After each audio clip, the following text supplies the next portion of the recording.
All right, there we go.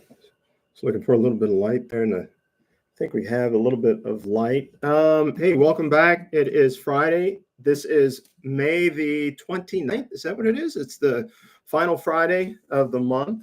Um, Man, May, it's already here of 2025.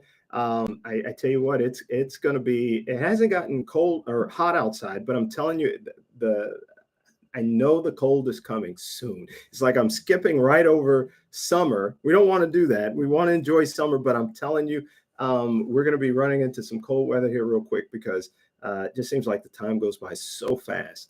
One of the things is that thinking about that with freight, and man, they're already going to be getting ready for the end of the year.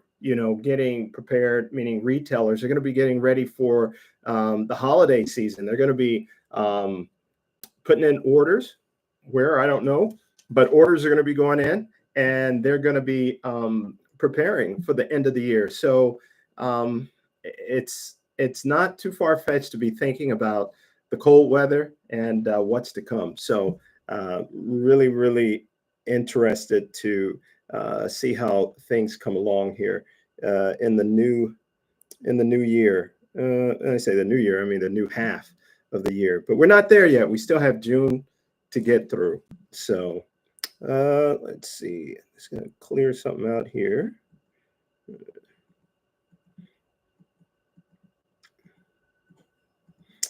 All right. Well, I just wanted to just come on here and really not to touch bases on too many things. Kind of wanted to hear from you guys and hear what's going on out there. I don't see anybody on, which is fine. But what I'll do there's a lot of things that are going on. There always is something going on, and especially in our industry, there's so many things that you can connect to our industry. And once again, my name is Paul, and I'm with Freight Connect, and we deal with, talk about economic things, things that are connected to our industry when it comes to economics, because our industry follows the economy. There's no ifs, ands, or buts about it.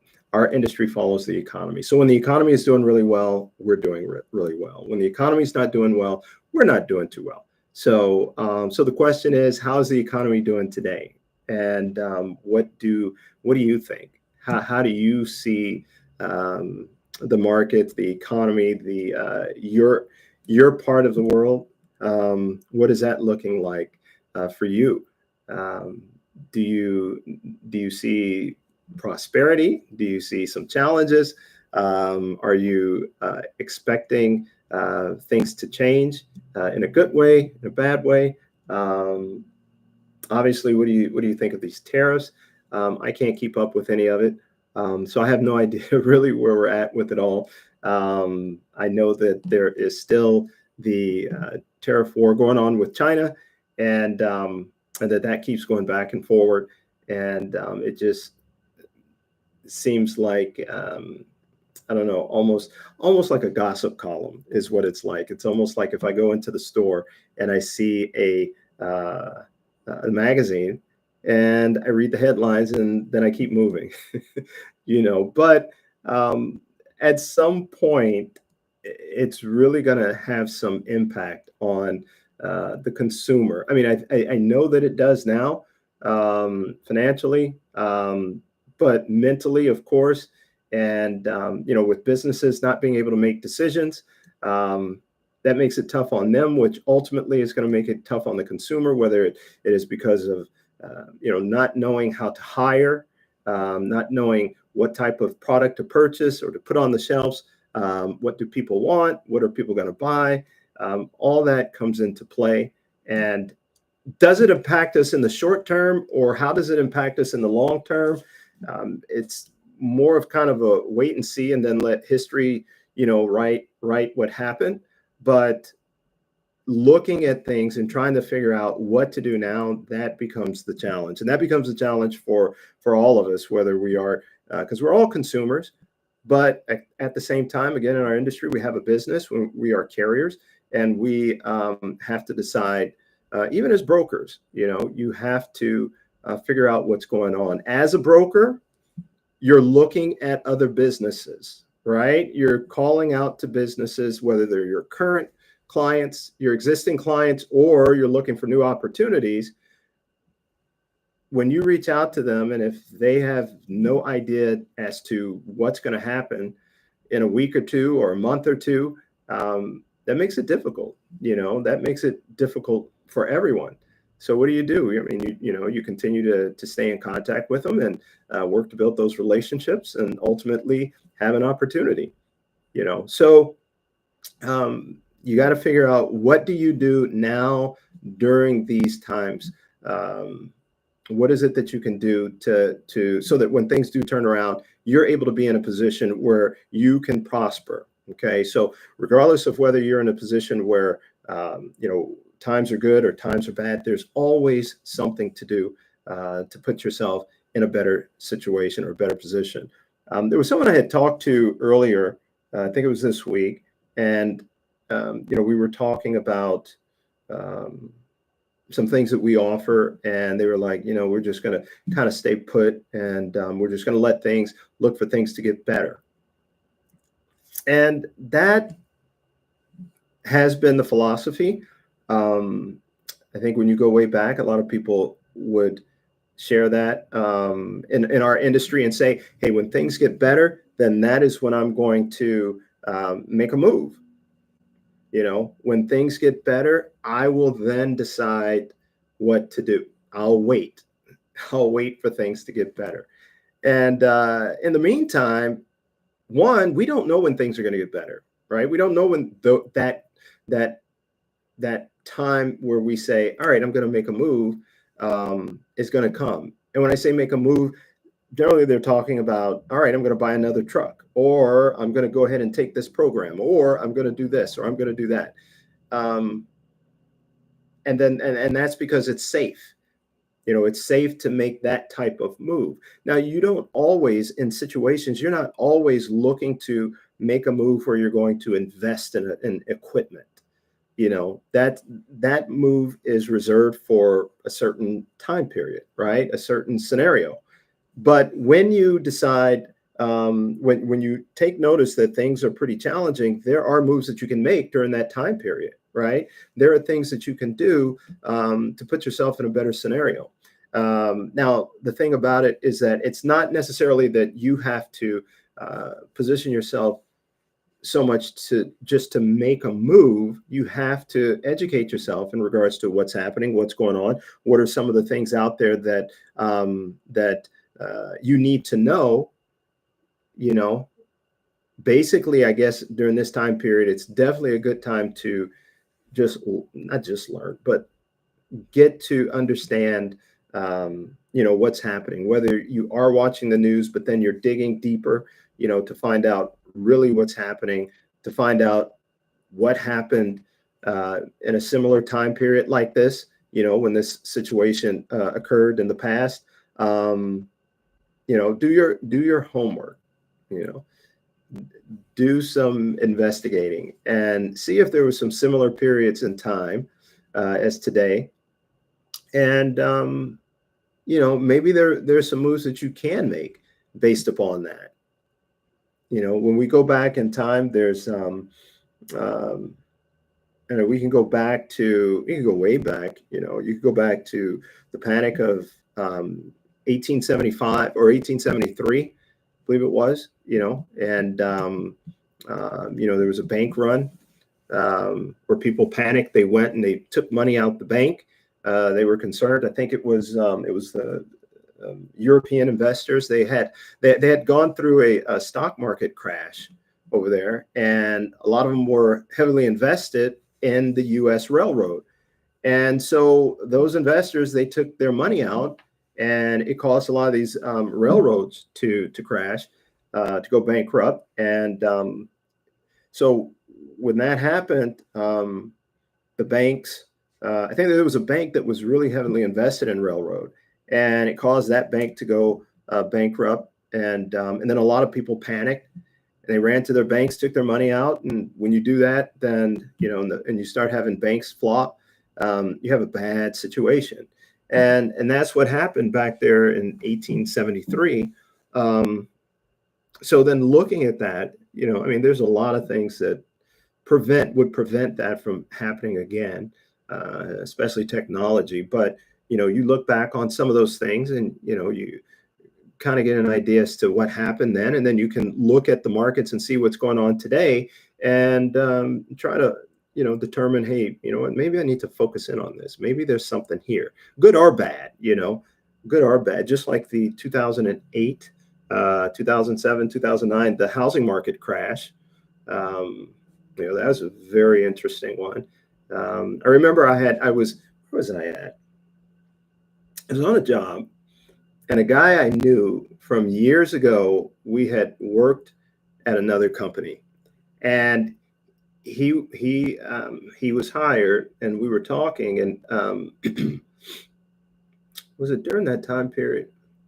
No, that was another time period. But at any rate, he was telling me how he had he wrote a bunch of loans, I think it was. It seemed like it had to be around that time period, but the job doesn't match up with that time period that I'm thinking of. But at any rate, he told me that when he was in the mortgage business, and I was in the mortgage business way before that, many years before all that happened in 2008. But he was in the business, and he wrote tons of loans. He said they're just flying off the side. I mean, he said he made money like crazy. And when people are making money, they don't care. They just, I think it might have been an underwriting, I'm not sure, but they were people just don't tend to care. It seems like, you know, you approve it if that's what your job tells you to do, and you push it on. Made $100, do it again. Made a couple more $100, and it just keeps rolling without you doing anything. So you have situations where people don't care what's going on, how the money is being made, but they make the money anyway. And you have a bad situation that occurs because people just turn a blind eye as to what's really going on. And then you have a lot of people that end up in a bad situation. But the point is that there's an opportunity to learn and to look at some things in the economy, and just get to learn what's going on in the economy, because it does impact us. I say it all the time, and I'm sure people get tired of hearing it, but if you're going to be in a business, if you're going to have a business, why would you not um, why would you not learn the space that you're in? Why not learn the space that you are in? There's a lot of things that in trucking that trucking is involved with, or a lot of things that are part of trucking. I mean, there's you've got regulations, you've got different states, you have hiring, you have testing, you have equipment, maintenance, just so many different pieces of the puzzle.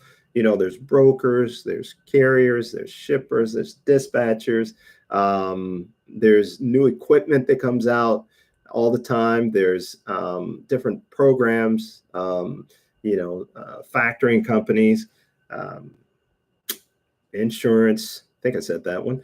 But there's just so many pieces to the puzzle. Filings, government, just so many different things. So you have to be a part of it all. And but then again, as I'm talking about with the economy, you have to be a part of that as well. You know, there you can actually impact your income. When we're talking about the economy, you can impact your income there when you know something about the economy. You know, when you understand a specific sector, an industry, when you really focus in on that and you get to know it well, then you can gain some, so to speak, inside information as a carrier, and understanding that industry and be able to really support those that need your help. Because trucking is not going anywhere. It's an integral part of the economy. When we had the COVID, when COVID was around, there were essential workers, and trucking was that. There's no question about it. People have to eat. People have to get medicine. People have to live. Things need to get from here to there, and trucking was a major part of supporting that. So again, the economy is a major part of our industry, and we just need to understand it and know some things about it. And I think when you do know some things about it, you end up seeing things in a different way. And when you see things in a different way, you can make different decisions, better decisions. And when you make better decisions, then you can see your business grow. Okay, so it's pretty simple like that, but that is the idea. So, any rate, yeah.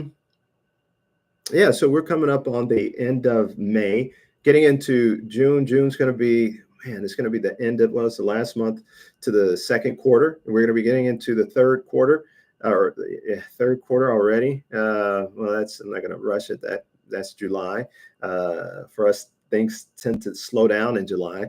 But yeah, I wonder how you guys are looking at June.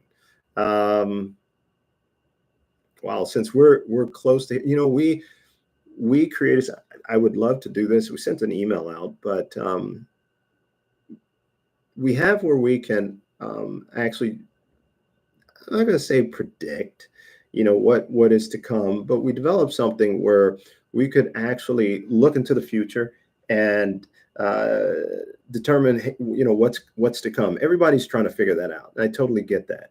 But I don't know. It's very interesting, some of the results that we have been able to put together. And so we were offering where we could actually do that for you, at no cost, where, you just give us a little bit of information, fill out a form, you go online, fill out the form, and then we would get back with you, I would say within 48 hours, probably sooner than that, but be able to get back with you regarding some pretty detailed information in regards to, how we see things progressing along here in the more immediate future. So probably I would say within the next month, we give you some feedback. And with that, if we are able to, we try to give you some information in regards to even some lead opportunities, and even an approach and how to approach them.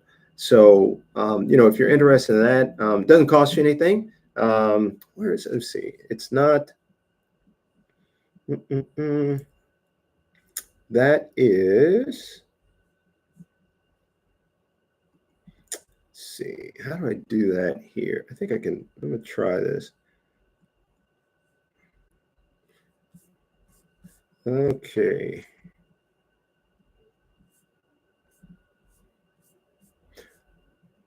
Well, if you were to go to elevatefr8.com, that's elevatefr8.com, and then do /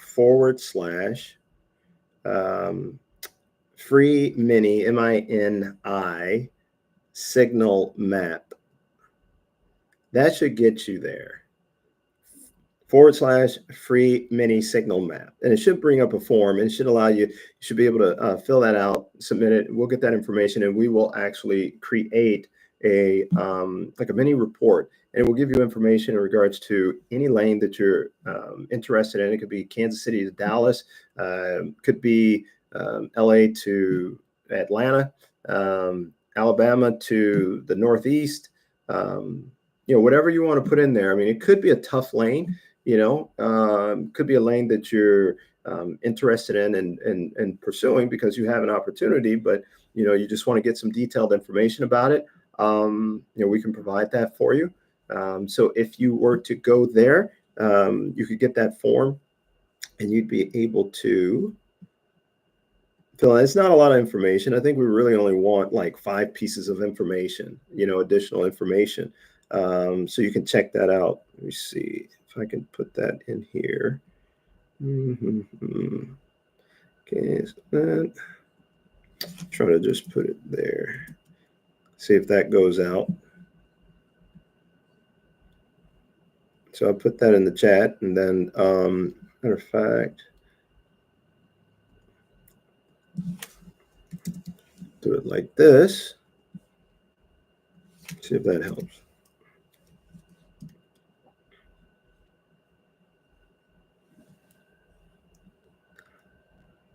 All right. So that information should be out there. We'll see if that works. And then if you need to reach me, just to be able to get to that form and be able to fill it out, you can call me at 866-342-0040, extension 109. Again, that's 866-342-0040, extension 109. Also, you can shoot me an email at paul.k@fr8connect.com. That's paul.k@fr8connect.com. All right. So otherwise, other than that, well, going back to it, and there's been information that we pulled, and it was pretty interesting to me because one, it was some of it was pretty spot on, and then others I kind of questioned. But then again, it's like it makes total sense. The information we're pulling. So yeah, you get that information to us. We'll get that back to you real quick. And we'll see. I'd love to hear from you guys and hear what you think in terms of, hey, this doesn't make sense, or no, this is spot on, and maybe there's something more that that you would want to go with that would make sense. So you can try that out. And again, we're not asking for a lot of information.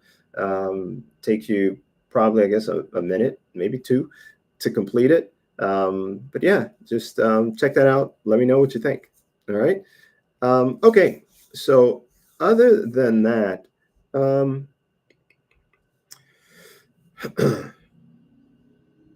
there was a couple of things. I mean, there's always something in the news, as of late. And I don't know too much what to think about it, because I really haven't dug into the story. I mean, one of them was someone had came to me and said, Elon Musk, did you hear? And I was like, what are you talking about? Because there's so much stuff out there, and they were like, he quit. And I said, what do you mean he quit? And they were like, he quit Doge. I was like, I did not quit Doge. He just needs to go back to Tesla. Otherwise he won't have a place at Tesla. And and then I see something about, I guess the president was saying that he has not quit Doge. He still has a place there, and I guess still work to do. So it's going to be interesting to see what more work comes. What additional cuts occur. Where do they find more money or more leakage or whatever the case is? And I think the bigger part of it is, what is that going to impact? How is that going to play a role in just in everything? Because we don't know where they're going to head to next. Are they going to hit have they hit the DOT? Have they hit transportation yet? I don't know. It seems like something was said. I can't remember. But even in hitting transportation, how deep would they go? Would they take it to the point of, which I guess I would doubt it, to any concerns that we might have, where we would feel an impact? I guess good, bad, or indifferent. But to what level would they get involved with transportation? It almost feels like that. I'm not going to say they would just bypass it, but I don't know. I mean, if they wanted to dig deep to find some waste or to find some challenges that are going on in the industry. Hey, Jerome, how you doing, sir? Mr. Jones? It's good to see you there. So it's you and me in here right now, and but talked a little bit about a lot about the trucking industry, believe it or not, and just some things to look out for when it comes to. Um, well, there's a. I'm not even going to go back over it, but there's just there's a lot of good stuff to talk about in trucking. But economics is the thing, and that's what I talk about, and you know that. So how are you? What's going on in your part of the world?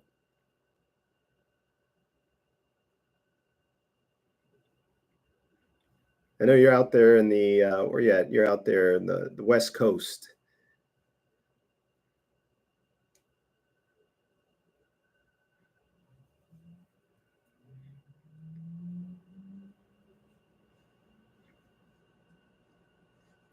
I know there's what is that? I don't know if anything that's going on. I know I've got some people out there that I've been talking to, and they're looking to do some obviously looking for more work, but it seems like they kind of staying busy.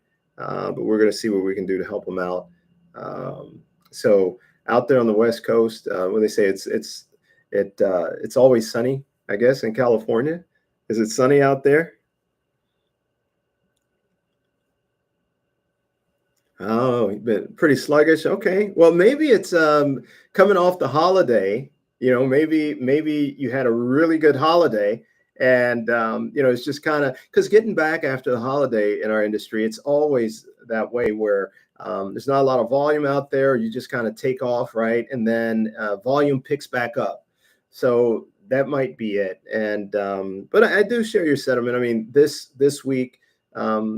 For the past month or so, like I said, my head has just been buried. So I feel pretty good today. Got some rest, man.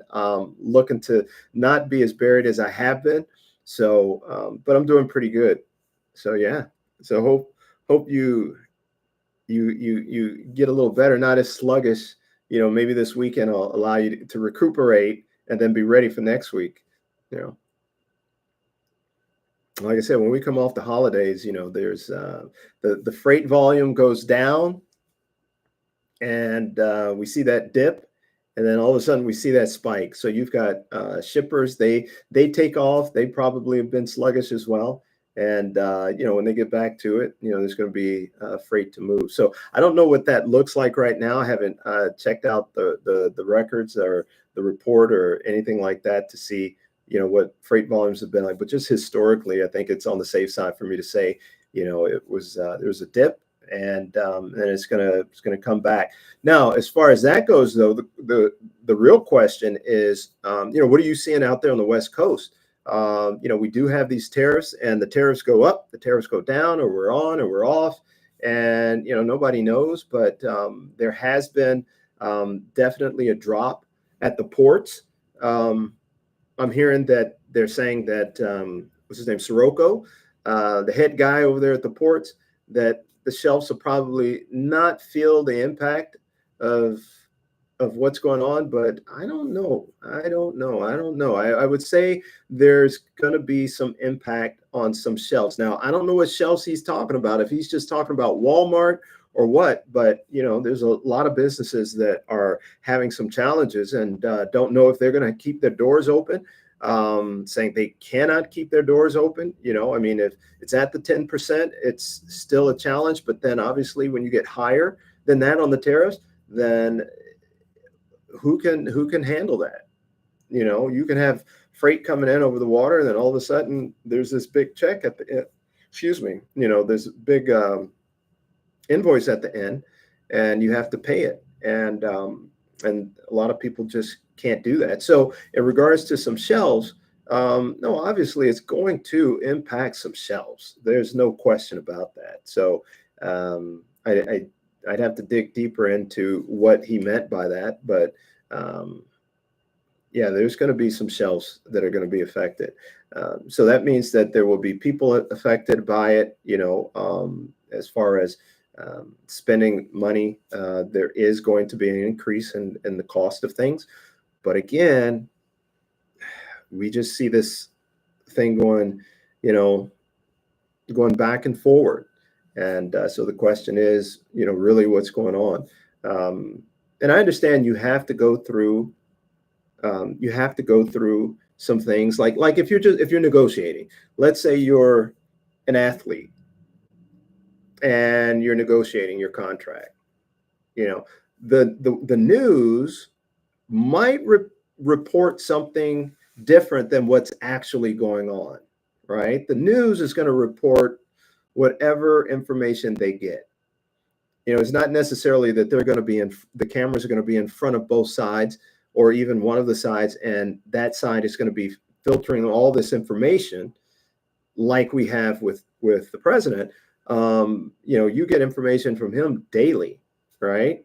So you have these reports that come out, or this information that comes out, and you can see it in real time and hear it in real time, and you're just wondering what's happening here. What is it that is going on here? What are we going to be at 10%? Are we going to be at 75%? Are we going to be at 150%? We don't know. We still don't know, because it goes up and it goes down. There is consistency in it all. There is the consistency of the flopping back and forward. That is consistent. And there is consistency in uncertainty. There's consistency in having this feeling. I mean, you called it sluggish. There is whatever people are feeling, there is that does exist, and it's real. One can say something. I mean, when Trump was not president, or any CEO, a CEO has to be careful of what they say. Jerome Powell, who is the head of the Federal Reserve, he has to be careful of what he says. If you listen to him, he's pretty reserved, and he stays kind of monotone, and he doesn't get excited. He has to. I'm sure he has practiced being that way, and for this role, he had to be that way. You think of any of the Fed chair people from the past, Janet Yellen and whomever else, they had this demeanor about them because they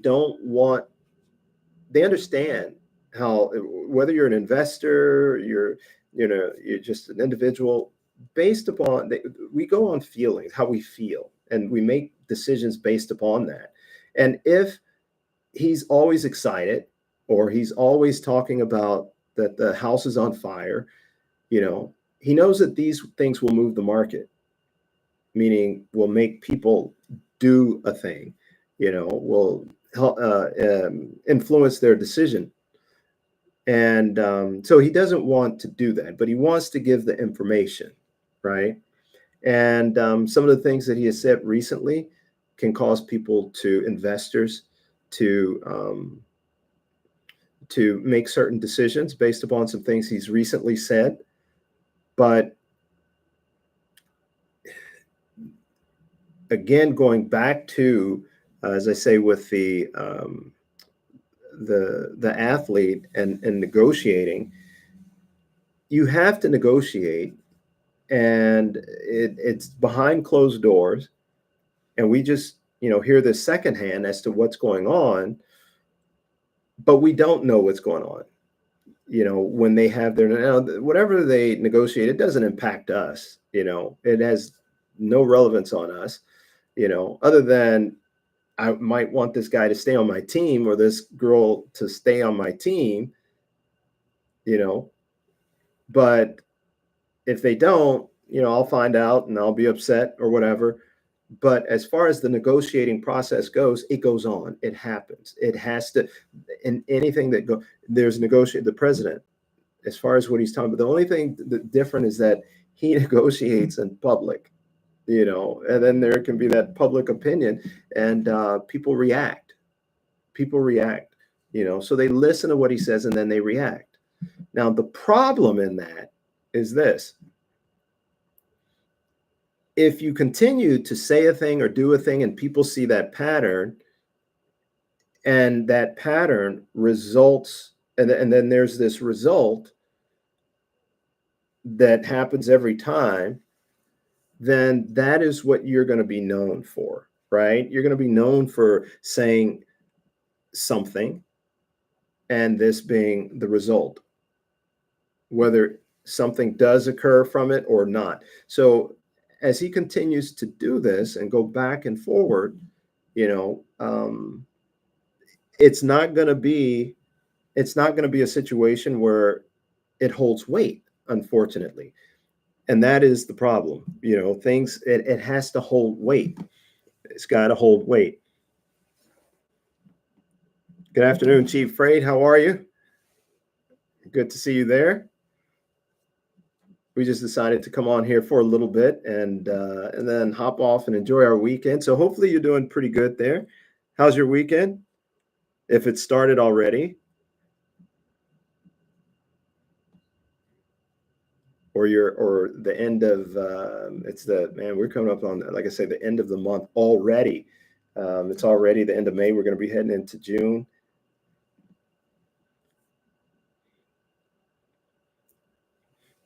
You're just starting, okay? Oh, you're just starting the day? Oh, you're starting your weekend. I asked you the question, right? So you're starting your weekend. Good, good. Yeah.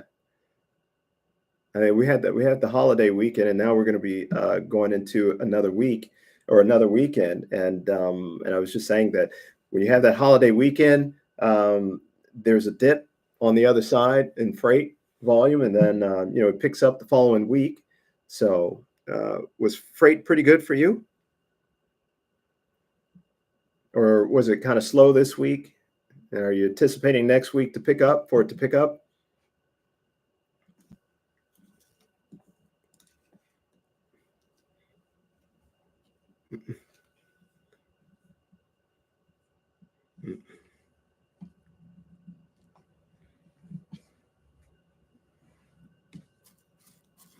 So I'm thinking it's gonna pick up next week. I don't know what the volumes look like. I have no idea, but I have to say it's probably gonna pick up. Wow. All right, you're gonna be busy next week. I like that.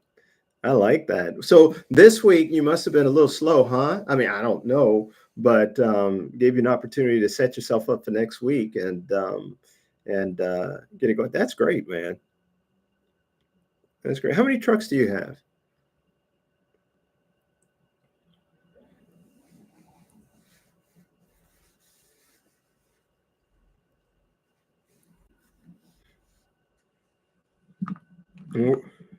Just one. You got wow. You got your week. Are you just doing local stuff or um, are you gonna be going over the road or what are you gonna be doing for next week?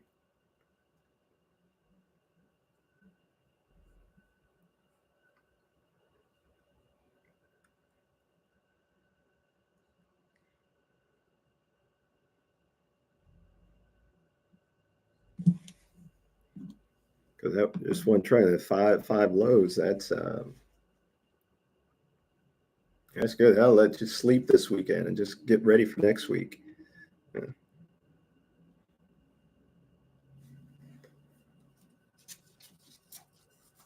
So I was talking about like how these we're hearing a lot of information that's out there in regards to the tariffs, and I know people probably overloaded on tariff talk, and I totally get it, and I don't hear too many people um, really feeling the pain of tariffs or the effects of tariffs, but I'm always curious to ask and find out, because at some point, it has to have an impact, and you want to be able to do something about it if you can, not about the tariffs itself, but just about how you handle your business. But is there anything that you've experienced in regards to these tariffs or um, during some nursery? Oh, okay.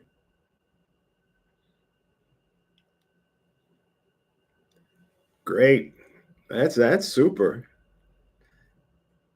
That is super. It sounds like you hit the jackpot with that, huh?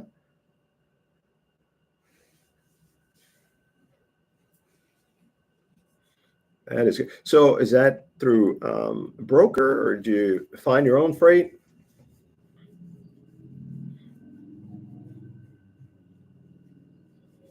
because getting that broker freight is not a bad thing at all. You know, if it's out there, if it works for you, there's nothing wrong with broker freight, of course. I mean, freight is freight. That's what you want. You want to keep those wheels moving. Mm. Oh, okay. Okay. Not hey, that is not a problem. Get you home every night.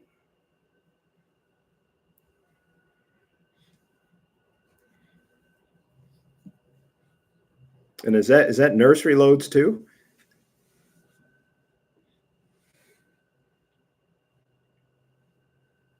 So let's see. There's not a so what's the next holiday? We've got the 4th of July. That's not a big nursery holiday. I guess that would be you you're probably what getting a lot of that freight to maybe like Home Depots or Lowe's, those type of places, the home improvements. Uh, that would definitely make sense.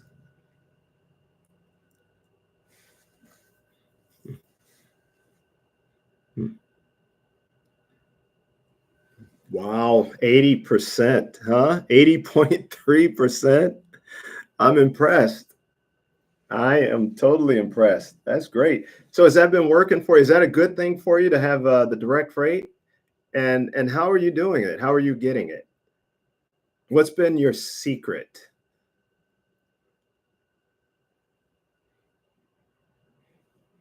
What has caused you to what have you been able to do to make that happen?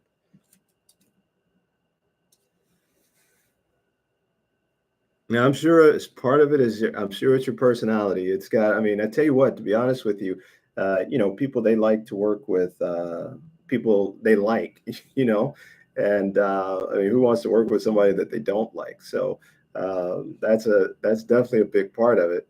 Um, you got to be that person that people want to work with, you know. But before that, how do you get in there? How did you do it? Did you just go knock on some doors? Yep. Yep. There you go. There you go. It's not that hard. It definitely though is a mind shift change, right? When you are when you work with people, or I should say, when you're in an industry like ours, and depends upon when you entered, and who you talk to and what have you. It's easy to get caught up in the same old, what everyone does. When everyone is out there getting on the load boards, that's what you do. When people are having challenges, whether it's with brokers with carriers, that's what people know. That's what they hear. That's what they expect. That's what the conversation is, right? And then, so when it's that, then how do you know anything else? How do you know anything different, right? And even if you're not aware of how to go about finding or having your own clients, because a lot of people I have talked to, they didn't even know that they could have their own clients. They didn't know. They just didn't know. They didn't know they could go directly to a shipper. Um, but again, it's a business. You have a business. And so with that said, um, let's figure that out. Let's figure out what am I supposed to do here? How do I build relationships? Oh, I didn't even know relationships was a part of it. You having a company, even if you own it, if you own the business, you are not your own boss. I guess you are in the sense of that you have to be able to um, direct the ship, so to speak, right? But then at the same time, your customers are your boss. And I don't mean that in a bad way. I'm just saying it from a mental standpoint, right? Your customers are the ones that you listen to and um, that help guide, the direction of your company. I mean, you might like produce or you might like nursery or whatever it is, and that's fine. That's your lane. That is totally your lane. But then the client they're going to have, certain needs, and we have to be attentive to that. We have to know what those needs are. We have to understand that. We have to be able to cater to that. So when you talk about communication and servicing others, that's huge. You know, that's huge for any company. So you having a company and you've been the CEO, yeah, you have to do those things. Those are some of the things that you have to do. And in order to retain that business, and in retaining that business, that's going to keep your doors open. And that. But I'm just saying that's really good. 80.3%. And there's nothing wrong with brokers. So that 19.7% broker freight, and we're talking about into May, the end of May, that's 5 months into the year, that's great. That allowed you to get some sleep, that allowed you to lay your head down over the weekend, and have a little confidence. Now we have all this uncertainty that's in the market, that can actually help to deal with the uncertainty. But having direct clients, you get an opportunity to find out about them, about what's going on right now in their business. You're able to communicate with them and find out, how are tariffs treating them? How is this going to affect them in a month or two or three? I mean, I hear of big businesses, how they're affected, and how it's going to, everybody can't eat that cost. Not even Walmart. Walmart's not willing to eat the cost of the tariffs. You know, Apple, a higher end product. I mean, these things. Of course, that's why they're a multi-trillion-dollar company. Based on profits, but that's not why you get into business. You don't get into the business. Now, maybe it's short term. This is going to happen. This is going to be short term, that this is going to, that we're going to have to deal with this. And then all of a sudden, there's not going to be, we're going to be in a much better situation. I always talk about my feelings, but my feeling is that you cannot push and push and push and show yourself as being that person to continually push. you know I think you have to show yourself as willing to work together and negotiate. Now, I'm not at the table, so I have no idea what that looks like. And if there's tough negotiations that goes on behind closed doors, then so let it be that. But again, all these people have egos, and you don't want to show anybody up. You just don't. I don't think you want to do that. I wouldn't do that. I mean, we can talk tough behind closed doors, but I'm not going to in public put you out there like that, right? So how is this going to go? How are other countries, how are they going to respond? I don't know. I don't know what's been happening. All I know is that there are a lot of people I hear, just being concerned about what is going to happen with their jobs. That's what I hear. Not a lot of people, not a lot of people, but those that, like, I think it was a report about Mack trucks. They're made, I guess their biggest facility is out in Pennsylvania. And this was just a little clip on the news, and a guy was concerned. Was he going to be one that was going to be let go? Because they have had less orders in Mack trucks. Now, why? I don't know. I don't know much about the difference between the trucks, but my understanding, it has to do with these tariff decisions.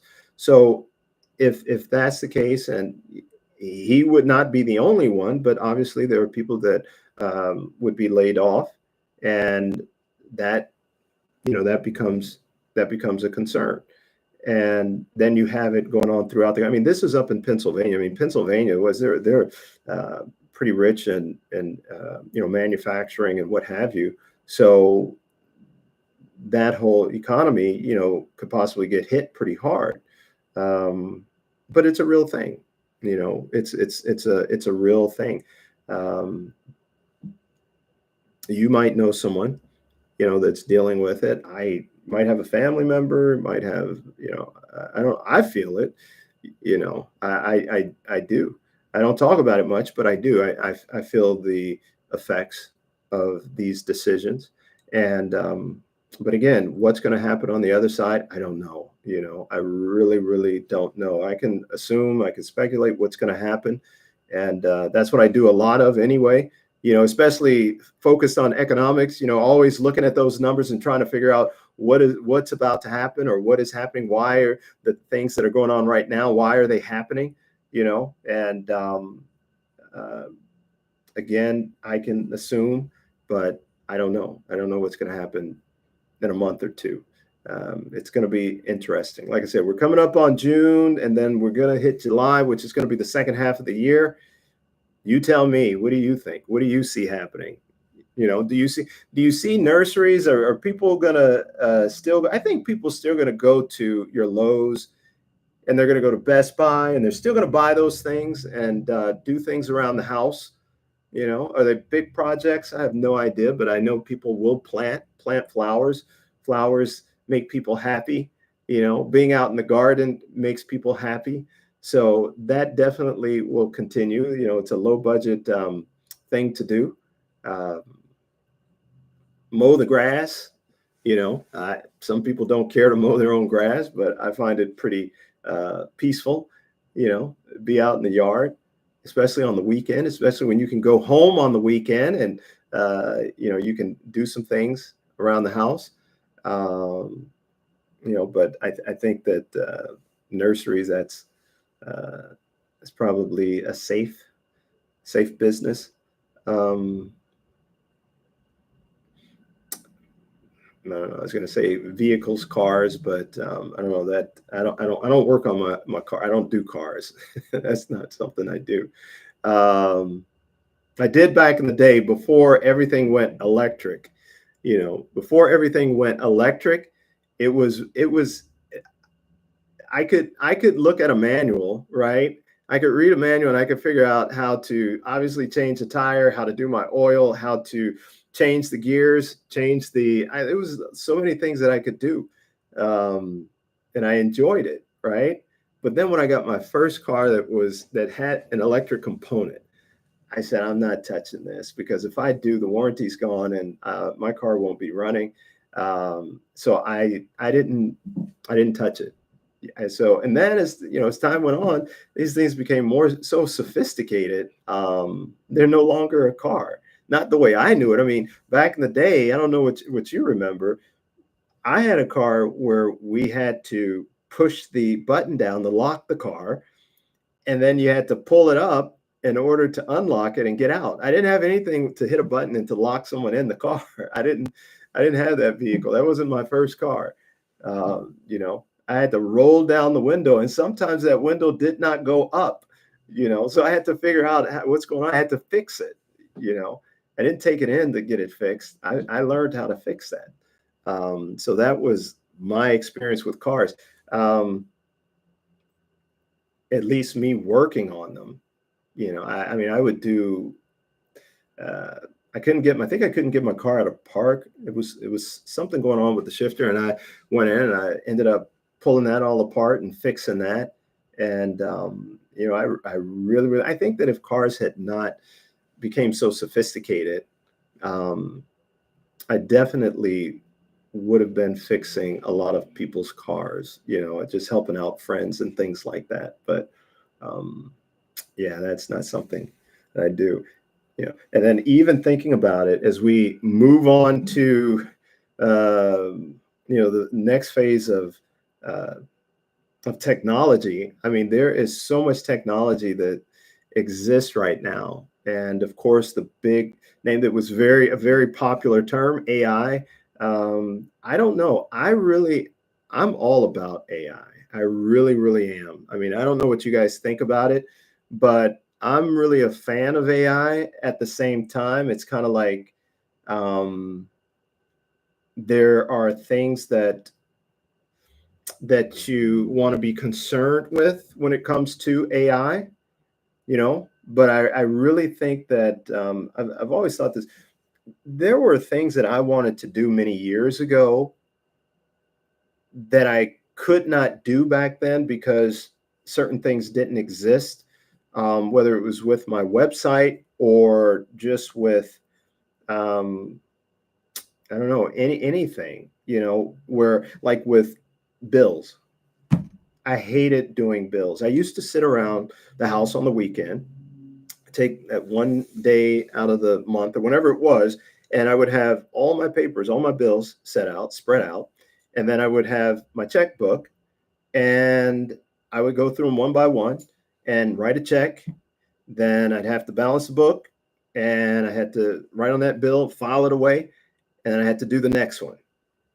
And it was a time I just did not like. I hated doing bills. And then and I had always wished there was an easier way. I just knew there was an easier way, you know. And today, it's not even something you have to think about. It just happens. The bills just get paid. All you do is put in a little bit of information and the bills get paid, right?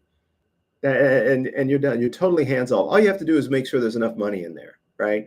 And the bills get paid. And then at the end of the month, end of the year, whatever it is, then you can print it off and you can see an itemization of every bill that you paid. You can have it categorized, whether it's you have a business and you can, categorize that for tax purposes or whatever you want to do. You want to budget for holiday, budget for charity, budget for trip, whatever it is.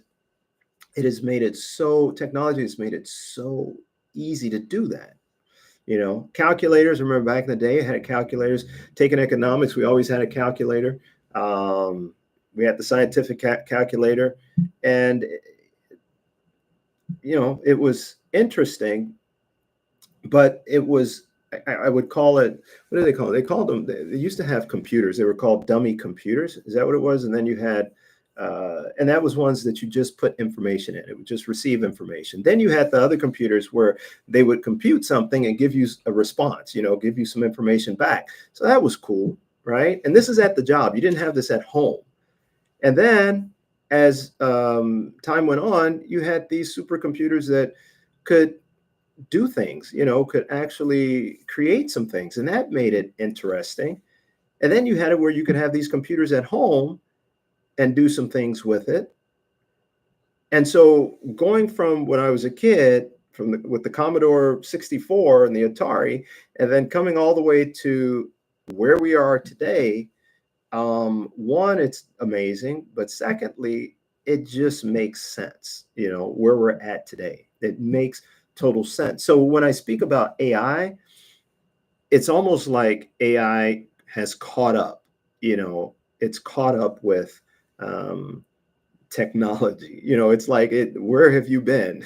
We've been waiting for you, to be honest with you. There was the Google Mini that came out, and you would say something, it would tell you, give you a response. And I think it would search the internet and give you a response. So instead of you having to key it in and then getting a response, you could just speak it and it would give you a response. It's kind of like going from, if you guys remember tapes, the cassette tapes. Before cassette tapes, there was the is it 8-track tapes, right? And before that, there was reel, I believe. And then there was, I don't know what all there was before all of this. I guess you have to go back to Edison. But we have had this advancement, and in my lifetime, and to see it go from cassette tapes, I mean, we could talk about that forever. It was a great time period, but man, it poses a lot of it posed a lot of challenges, but it was very interesting. So you go from there and you come up with come to, I guess it was CDs. You had the big discs, and then you had the smaller CDs, and then that didn't last very long. Well, what do we have video wise? We had the tapes. We had the VCR is what we had, and then we had the tapes or the CDs, and then we now have digital, and then there's something else, isn't there? I don't know what it is, but at any rate, we have the Google Mini, and then we come into AI. So all of this stuff is, I guess, maybe a glorified Google search, but regardless of that, just the advancement in the response that we get whether it's made up or not, that's huge in advancement. That is super huge advancement to be able to have. I remember a computer called the Watkins. I don't know if you guys remember that. That was out back in, I don't know how long ago it was, but Watkins was a supercomputer, IBM, and the way they advertised it, it was playing the smartest or the best chess player in the world, and I guess was beating him. Um, I think the chess player may have beat him a time or two. I don't know, but there were so many other things that this thing could do. I was just calling it a computer, and I always wonder what happened to it, because I was anticipating it doing some amazing things. It just seemed like it was always in test mode. I have no idea. I should look that up, find out more about it. But recently, and my mind's not all over the place. It's just that there's just so many things that are really interesting in regards to technology and this AI. You know, we looked up how the fastest time that a Rubik's cube has been done. If you guys remember that, it came out in the 80s, right? As a matter of fact, that's what this is, right? And it came out in the 80s, and that I remember back in the day, people would put that thing together so fast. It was a show called That's Incredible, and I think they were doing it in 4 minutes, maybe. I think that was like a really fast time back then. And today they do it in seconds, individuals, but the world's fastest time is like, I want to say 3 seconds to put this thing together. 3 seconds. I can't even fathom that. 3 seconds. And that is a computer doing it. If you look it up, you can look it up on the internet, and they have it hooked up to this computer, and in 3 seconds, 3.4 seconds, I don't remember what it is, this thing gets put together. Now, how that all happens, I have no idea, but I find it to be fascinating. And the main reason is because no human being could ever do that. Regardless of whether we programmed it or whatever the case may be, it doesn't matter to me. No human being could do that, right? So if as human beings we put together that technology to be able to do that, things that we cannot do, you know, I'm totally fascinated with that. Robotics, those robots and the things that they do, you know, I'm totally fascinated with it. AI and being able to bring you information quickly, I mean, I'm not going to fight it. If it gives me information quickly, I'm not going to fight it. If it can help me to determine, the type of meal I'm going to have, that I'm going to prepare tomorrow for, a group that I'm going to have, or my family, or something like that, and gives me a new idea, people sit around and say, hey, what is it that we're going to eat tomorrow? Where do we want to go tomorrow? Why not use AI and say, hey, this is what we like to do. Give us some ideas. I am all for that. And there's so much more that it can do, but I'm just giving an example. We're at a level where we all can relate to it, in terms of, here is AI, and here is something that it can do, including a lot of other things. So why would I not want to take advantage of that? I mean, we have a whole new generation coming up, and that's all they're going to know is AI. So, but I guess for us older people, why should I not gravitate toward it? Just like in trucking, they come out with the ELDs. I'm quitting trucking. Okay, I mean, I get it. I do. I think a lot of them, a lot of people that were in trucking, they did not want to be tracked. I remember back in the day when I was working, I told you I like technology, and I was trying to come up with a way to do tracking, right? And I didn't know about MacroPoint, and MacroPoint was working on that, in the same idea that I was having, using the cell phone. And person I had given money to help me out and figuring that out ran off with my money. But, and I've said that multiple times before, but at any rate, the point is that back then, there was a need. There was a need. because there was a lot of people, customers, shippers wanting to. I remember I was in California and went to visit a client, and we're sitting there, big corporation. I forget the name of it, but it's nice people. It was these young ladies that we were communicating with, and she was telling me one time when she had an order come in and she couldn't. She kept asking the guy on the phone, "Where's my order? Where's the truck? Oh, he's 10 minutes away, or he's this, or he's that, or he's And she's like, it's been a half an hour. It's been an hour. And she's like, he's lying to me. And then I guess he, for whatever reason, I think the driver told the dispatcher where he was at.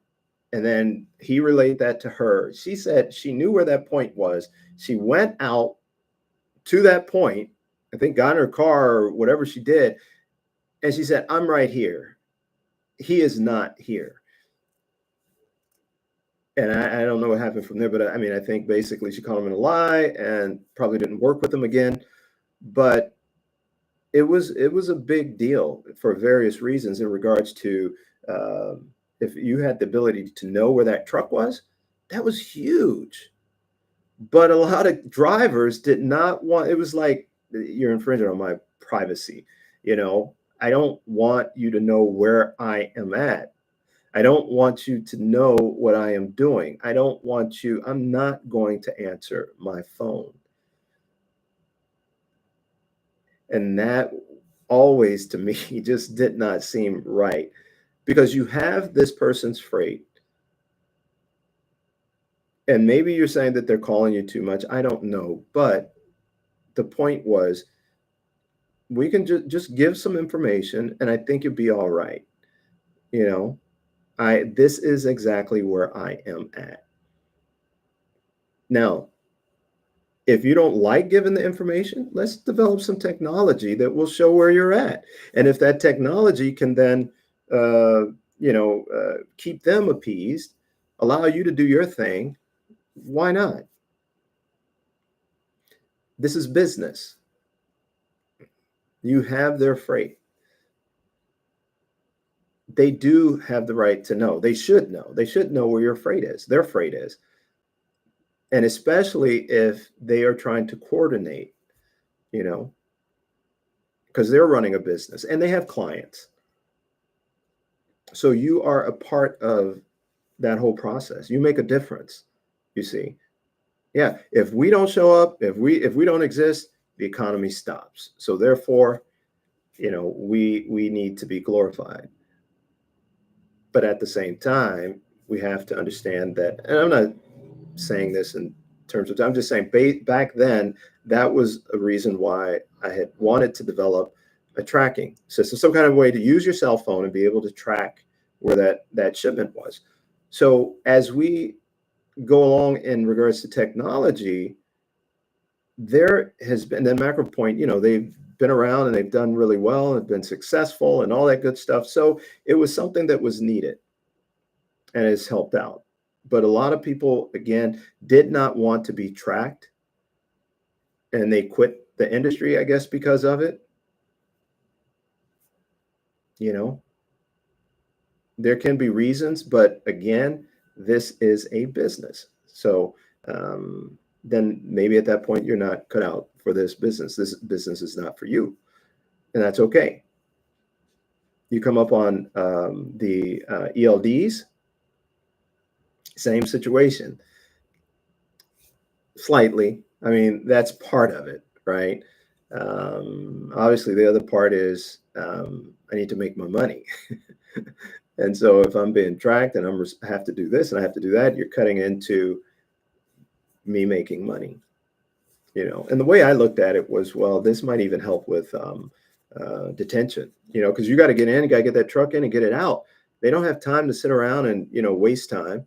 They've got to make money. So shippers have got to be attentive to that, and that was the approach that I took in regards to that, because it was coming, it was going to come in regards to the ELDs. That was not going to stop. It was going to happen. So technology, once again, there's a lot of pluses, that can come from the ELDs. Here we are today with AI. So what are we going to do? What are we going to do? Jersey Trucker, doing well, doing well. I hope you're doing well as well, Jersey Trucker. Um, yeah, man. I'd love to hear what you did for the weekend. Did you, man, you and I haven't talked in a while. And I'm just really, really, every time I think about you, man, I'm always thinking about just flying over. I think last time I talked about the helicopters, didn't I? I think is what I talked about. I really, really want to be able to go up in the helicopter and just hover around the city, you know. But how things been going with you? How was your weekend? Are you on the road? What are you up to? Do you have a little AI in your life? Is AI a part of your world? I mean, I just think that again, just not to go on any more about AI. I just really think that AI is um, definitely has its place.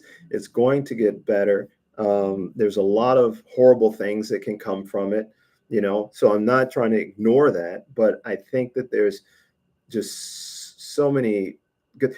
It might even help me to back in the day if it existed.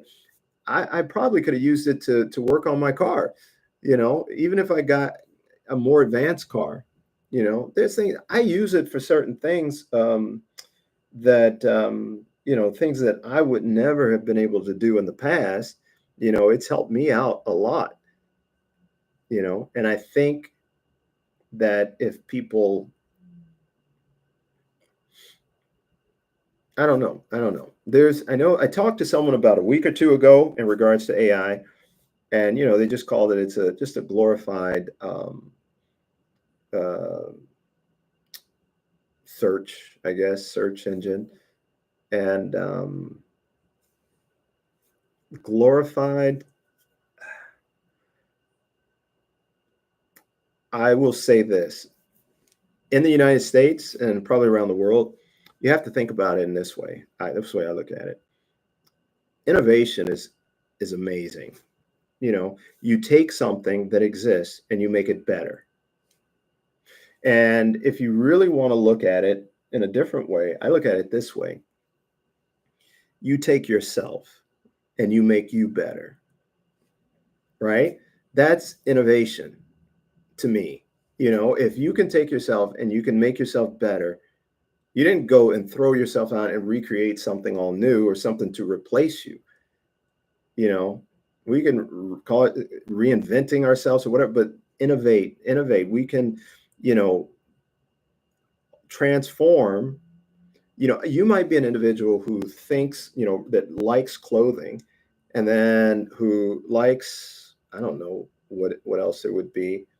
um, I don't know, clothing, and then you like certain, uh, you like to write, and then you also like to do something else. I don't know. And then all of a sudden you are become this creator of a movie because of all these different things that you like. And then you're able to put your, you know, your clothing design or your design, your idea of design and this other thing in with it. And then all of a sudden you have created something that no one has ever thought of before.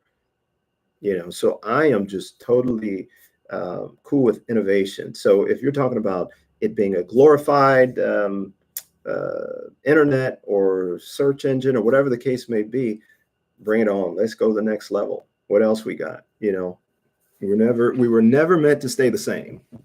You know, cars don't stay the same. There's been innovation. Okay, hey man, I'll look forward to it, huh? Definitely. I'm always excited to talk to you, man. So feel free to call me whenever. All right. Definitely. But yeah, I mean, cars, they have innovated. Tires have innovated. You know, there's been an innovation in tires. I mean, back in the day, tire get busted, you got to go get a new one. Today they have these slow leak tires, I think is what they are. There's just so many different things. Airplanes, you know, there's innovation. There's innovation, helicopters, innovation in everything. Phones, cell phones, the Apple, you know, the iPhone, that was not an original product. Cell phones had existed already. They already existed. And it was just that Steve Jobs was like, we can make a better phone. He innovated, right? And so I believe the iPhone is like number one in the United States, number one seller. When you go somewhere else, like China, I think, is it, who's over there? Is it Samsung or is it another? I can't remember. Then you've got the electric vehicles, is it BYD? I think is what it is over in China. And then they've got a lot of other, um, electric cars manufacturers over there. And then here, what do we know? We know Tesla, you know, but there is, innovation that goes on. And for certain reasons, some things need to be innovated. Sometimes it's where we realize that, things have just changed. Or it's just that somebody comes along with a better, whatever, you know, better mousetrap or whatever you want to call it. We come out with a better Rubik's Cube. Supposedly this one allows you to, it's supposed to be for speed, this Rubik's Cube, but I could take the slow one and still, it doesn't make a difference to me. I don't get any faster, it seems like. But yeah, there's just so many different things that can be innovative. Computers, I mean, we went from, you think about it, we had TVs, these big clunky TVs, these heavy TVs, right? It takes two people to move them. Hey, mom, where do you want the TV today? Or where are we moving it this year? Yeah, put it over there on top of that table. All right, hey Bob, come on, help me out. And you move the TV together, you know. Even the flat screen TVs, they were so heavy at one point. You had a plasma TV. This thing, you have a 50-inch plasma TV, and this thing is like 90 pounds. I mean, it's so heavy. And today they have these big TVs, 55, 60-inch, whatever, and they're in a box, and you can carry them in this box, you know. So, innovation is a great thing. So I don't put down much of any advancement, you know. Obviously just as long as it's not done or used to harm others. So, but when we come out with this AI, and then we come out with these trucks and they can drive themselves, the question I think has been, or has been stated, that there's going to be a loss of jobs. And then others say there's going to be more jobs that will come of it. Well, I think both sides is right. I think both sides are right, because there will be a loss of jobs. And the thing about it, again, going back in history, it's happened. It's happened before. There's been innovation that's occurred, and there have been a loss of jobs. And then there's been a creation of more jobs, right? So there will be. So when we talk about innovate, then as a individual, as I mentioned earlier, we innovate. It's the same thing. We improve. We have to improve ourselves for the next job. Either we go and look for that same job that we had before, or something that falls in line with what we've always done, or we transform. Or we go into something different. A lot of times when there is this massive layoff of people figure things out, and people become ingenuitive, and they end up creating things. Not everyone, right? But some people just need to get kicked off the edge of the comfort zone, and then they end up doing that thing that they've always wanted to do, or they come up with a new idea because of the situation, and they create something and develop something. So that is something that is in regards to AI and technology. It helps us to advance. It helps us when things occur. We have technology and we decide, I'm going to use the technology. We just might end up finding something that really, really, really makes us happy. So I'm not saying technology is the answer, but I'm saying it exists and it does some amazing things. And AI, is it smarter than people? I don't know. Is AI smarter than me? I tell you what, it's got access to a lot more than me. And smarter, what does that mean? Does that mean intellectually and being able to reason and all that kind of stuff? Well, my question would be, how much of that do we need in certain situations, right? So it just depends. And then when I say that, then the point becomes, all right, then we have to be smart. We have to be smart then in how we do use it, right? Because it can be used where we substitute it for something that does should not be substituted. Now if it's going to do my taxes, be able to do my taxes and be able to write my bills out and do all that kind of stuff, great. I'm all for it. If it's going to help me to write a song, I don't have a problem with it because I never was good at that, but it's intrigued me to be able to do that. To write, I enjoy writing. I do. I mean, I really do, but I'd love for it to maybe help me out. Sometimes you get that writer's block, you know. Um, is it going to help me to work out? Maybe it can help me plan my workout, you know, and maybe I can tell it some things and then it gives me some ideas that I hadn't thought about before. And I don't have to necessarily sit down with a friend and explain some things and maybe they don't even want to hear what I've got to say, or maybe they can't figure out, a plan for me, but maybe this AI can do that and I can do it quickly. And then I can spend time with my friend doing some other things, right? So, we can be smart about it, how we use it. In my business, and when I say my business, I'm thinking of, as a carrier, um, which I don't have any trucks, but as a carrier, how can I use AI? Can I use AI to, I don't know, you tell me. I would be curious in regards to that, but again, yes, technology will eliminate jobs and it will also make jobs better. It can help you to improve. And um, and I just think that we should jump on board in the sense of giving it a chance, you know. And but again, there's obviously some bad things. There's also the dock workers. The workers, they don't want automation because it'll eliminate their jobs. So, with that said, people know there will be that it can replace them in regards to the work that they do. You see what I mean? We can be replaced. There are roles that we can be replaced in. Now, as a freight broker, that I don't believe can be replaced. I think that it can be replaced. No, it can't be replaced. As a freight broker, I think that AI has its place, but it cannot be replaced. It cannot replace the individual. I think it would be amazing as an assistant.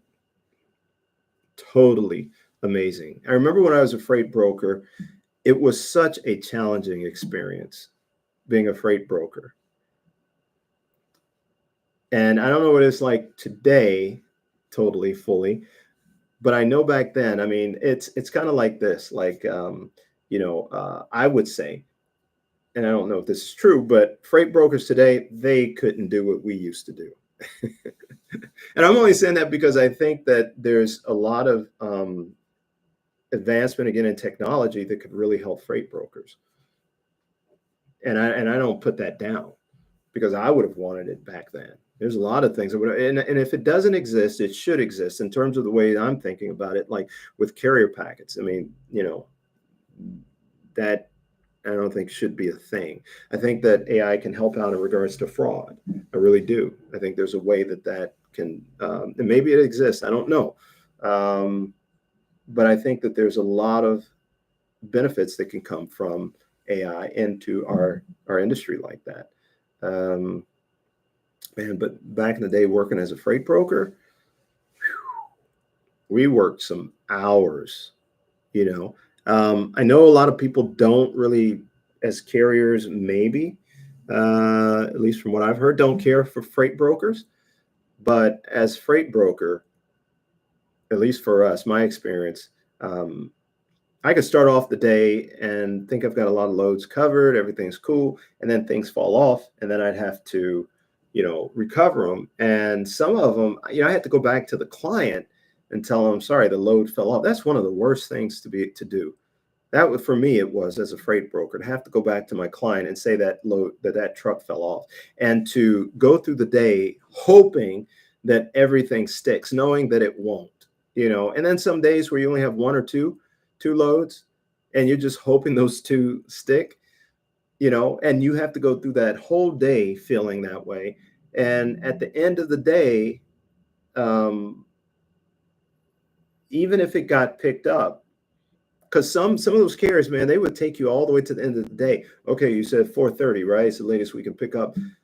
I'm going to be honest with you. I did not tell my carriers I didn't give them the final time. I just told them I need you to be there by 2:30, because I knew that hour I needed that cushion, because they were going to wiggle it. And they're gonna be like, you get there by 3. I'm like, why? Why are we saying 3? We've been talking about this since the morning. Were you not honest with me in the morning when we first talked? Now we come up to the end of the day. And I guess on your end, because I'm not on that end, meaning that carrier, they're the dispatcher and everybody's trying to coordinate and make it happen. And maybe everybody's trying to make it happen, but unfortunately couldn't get there till 3.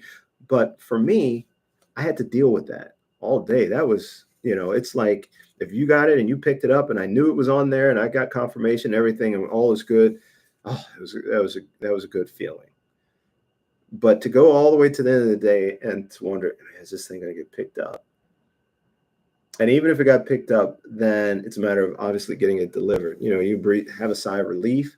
Then tomorrow the next day you're trying to get a hold of the carrier or even the dispatcher or the driver. Nobody's answering. And you call the driver, if they gave you the number, it would ring once and that's it. Or it wouldn't ring at all. Just go straight to voicemail. And it was just not cool. It wasn't. It really wasn't. Now, I was involved in brokering when cell phones existed. And the reason I say that is because I don't know what it was like before cell phones. I guess it was CBs, I guess, was the form of communication with a driver. So I came along into the industry when some advancement in technology came about. When I was talking to people about doing the tracking and using the cell phone, one of the pushbacks I got, although the carrier would tell me that's a great idea, a couple of the pushbacks I got was that the driver would not want to be tracked, and secondly, they wouldn't want to invest in an iPhone, in one of those expensive. They wouldn't even say iPhone; they said smartphones. They wouldn't want to invest in one of those smartphones because they're too expensive. And what I told them was, well, I think they're going to have to do it anyway because it's a part of business. It's just going to have to be a business expense. And these things are just going to be a part of what we do. And that was 2009. I guess it was about 2009. Because I think then everyone had the flip phone. Maybe they also had a fax machine in their truck, a printer, in the car or in the truck, and so they had all that set up. But yeah, I didn't want to spend money on these smartphones. But everyone has them now. It's a part of doing business. It's just the way it is. So the advancement, all the way from CBs, me being on the road with my family back in the day when I was a kid, and looking up and seeing the truck, asking them to do this, and all I'm thinking about is them being on the phone on their CB talking about breaker, and all the way to where we are today. There's been some advancement. right? So we just have to, I think, really look at that. I talked a lot about this technology, didn't I? Whew. But I think that it's a big deal, and I think it's a good thing to have, uh, to be up to date on technology. So, um, man. So what else is going on? What is uh, what else is going on? I don't mean to really. I just saw something that came up, and it said that I guess Trump was upset about um, the taco term, um, and what does that mean again? What is it? The uh, chicken out, always chicken out. Trump always chicken out. Is that what it is? Trump always chickens out, meaning that he doesn't stick, I guess, to his guns when it comes to these tariffs, and just follows through. And I guess he calls it negotiating, and he's the toughest one of them all, and all that. So I guess he is upset with his people that they didn't inform him about that term, taco, uh, that term, and it was something that was said long before, not that term, but that when he instituted the tariffs, at some point very early on, it was like, he has to follow through, and if he doesn't, then people won't believe him. And I think, you definitely have the public that might get desensitized to that, along with a lot of other things that he may say. If he doesn't follow through on something like that. But then you also have these leaders of other countries, and they're very smart people, I believe. I mean, I think Trump is smart. I mean, how do you become president without being smart? And we can beg to differ, but all I can say is I'm not going for president. I don't want to run for president. That's definitely not an aspiration of mine. But I think that that's really, really, it takes, you have to be just like driving. I mean, I'm not going to be in a truck. I'm not. I don't even like driving in a car. And I think it takes a special person to do that. To be able to drive for 8 hours at a time or whatever it is. It really, really does. And I just am not able to do that, right? And so for that, I totally commend you. I'm like, that's amazing. I just can't do it. To be president of anything, back when I was in school, I was always selected to lead this or be that and what have you. And it wasn't that I looked for it. I wasn't looking for it. It was just, I guess people thought that that would be a good role for me. And at one point in college, I was the vice president of an organization. I wasn't looking to do that, but I was. I never was president. That's not what I wanted, But there are people that are built for that, and so here he is. He's president, but he does work with a lot of other leaders around the world, and the question becomes, how are they going to see him? They have had their time with him. They've been able to test the waters. That's what they do. And, they are looking to see what this guy's really built of. What is it that he really is going to, how does he react? How does he respond in these situations? Um, and so that from there, they decide how they're going to work with America. And so, so he's got to definitely be careful with that. How does he handle these situations? He really has to do that. Um, Again, Trump's not going to listen to me, but I just think that that is definitely an important thing in regards to working with these other countries. All right. Other than that, there's a lot of things out there, like I've said. But I don't know. I think I've been on here for a little bit. Oh yeah, it's been okay. I don't know who's all out there, but you guys doing good?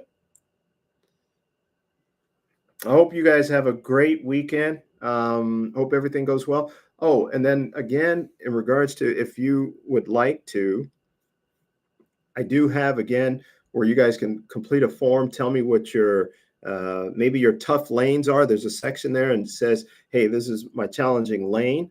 And what we'll do is review that, give you some feedback on it, help you out in terms of giving you some ideas about that lane. You know, maybe how you can approach it, or maybe just leave it alone altogether. Maybe some insight in regards to coming up here in the next month or so about that lane or situation. Even it doesn't even necessarily have to be a lane. It could be a situation. I think the way we have it worded is there a lane that has changed? It's not acting the way it normally has acted. You know, maybe there's a lane that has everything was working out fine for you. You know, it was beautiful, and then maybe whoever you're talking to, the broker, the shipper, some things have shifted, right? And a lot of times we can ask, hey, what's going on?